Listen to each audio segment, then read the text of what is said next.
Hello there, Stronghold Definitive Edition launches next week. Woo! And I'm here today to discuss our post-release plans for the game. Now, before we continue, I'd just like to discuss a few updates and changes we've made to the game since our 2 public demos. As a direct result of the thousands upon thousands of you who have left us feedback using the in-game form, we have doubled troop limits, increasing the number of units and buildings in the game. We have also added rally points for individual units from the barracks and rotating gatehouses. That's right, just hit tab and all your dreams come true.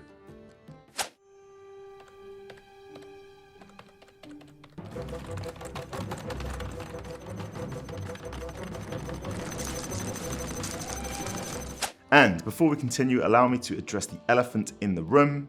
And no, I do not mean Sir William back there. The Scribe, also known as the Advisor's redesign, has been a hot topic within the Stronghold community since our reveal, and I am pleased to say we'll be including a upscaled version of the original Advisor as an option at launch. The original model sadly wasn't retrievable when developing DE due to an old plugin no longer working, so when we tried to export the original Scribe's model, well, maybe it's just better if I show you?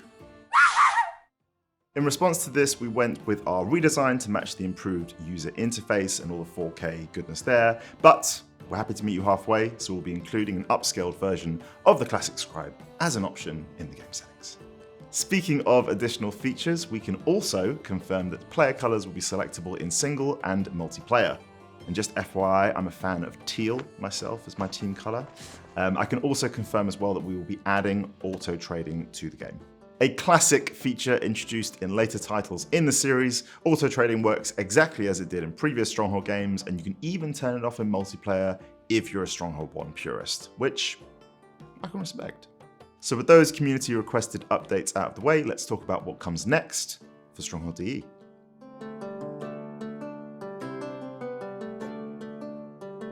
At this point in development, our wishlist numbers and general positivity within the Stronghold community about DE is giving us the confidence we need to commit to post-release updates for the game. That's right, just as we did with Stronghold Warlords, we'll be updating DE post-launch with new content. However, unlike Warlords, we're telling you right now. We're doing this ahead of launch to be completely transparent, so that you know exactly what's coming when deciding whether to pick up Stronghold DE at launch on November 7th.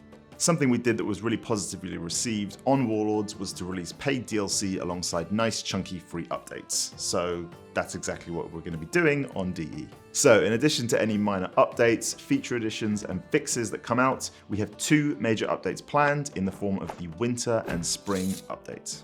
Both coming next year, each update will include a set of completely free content for all players alongside a cheap paid DLC to bulk out our single player content if you're still hungry for more after launch.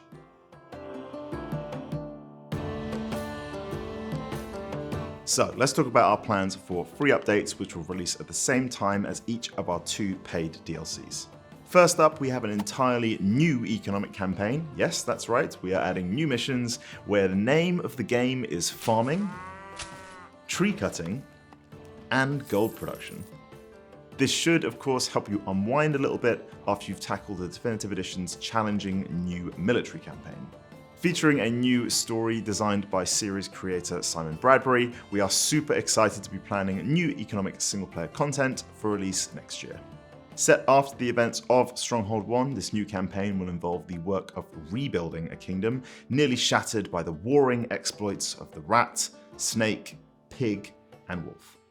Narrated by OG Stronghold voice actor Jay Simon, you will travel north to restore peace and order to homelands ravaged by the conflict of the military campaigns over the course of 7 new missions. I personally love the economic gameplay, shout out to Economic War in Stronghold Legends, found in these campaigns as it really focuses on the castle economy, which is the absolute beating heart of the series. Our next update will come in the spring and includes a second castle trail, which will feature a greatest hits mix of old and new historical castles to besiege and defend, depending on how aggressive you're feeling. As with the base game Castle Trail, we're looking at including at least 10 historical castles, and for the first time ever, including Polish castles in the game. A fan of the series mentioned this embarrassing oversight to me at Gamescom, the fact that we never included a Polish castle in the series, so we're making it right. I can't say which castles will be on our second trail, but I will say that fans of the beautiful Molebook Stronghold can rest easy.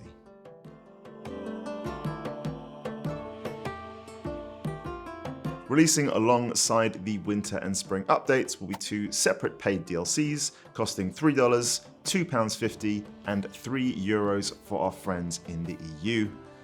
And man, I miss that place. These DLCs will come in the form of 2 new military campaigns, offering 7 missions each and fresh spins on traditional Stronghold gameplay by incorporating new map editor features and designs from our 20-year legacy. As you can probably guess from their titles, the Swine's Bay and Valley of the Wolf campaigns will feature the return of popular series antagonists the Pig and the Wolf. Just as you did battle with the Rat and the Snake across 14 missions in the base game, here you will round off that evil quartet of villains. Leading directly on from the 14 missions included in the DE base game, you can certainly expect the difficulty to scale up and offer you a true challenge. Time to say your prayers. Expect to pull out all the stops as you face off against our most challenging campaigns yet. Designed by Stronghold veterans, for Stronghold veterans. And worry not, if you're a casual like me, I have personally made sure there's an easy mode so that people like us can actually play and finish it. Thank you again for your support, which is allowing us to continue with development on Stronghold DE after release. When we revealed DE, we didn't really know what to expect. We'd put a lot of effort into the project and, we'd done our homework, but the positivity was overwhelming and we want to live up to that with this game and future Stronghold titles. This video is not an exhaustive list of everything we will add to DE or indeed our aspiration for future games in the series. There will be the usual minor fixes and features added post-release, and we're also keeping an open mind towards pretty much everything you've mentioned so far.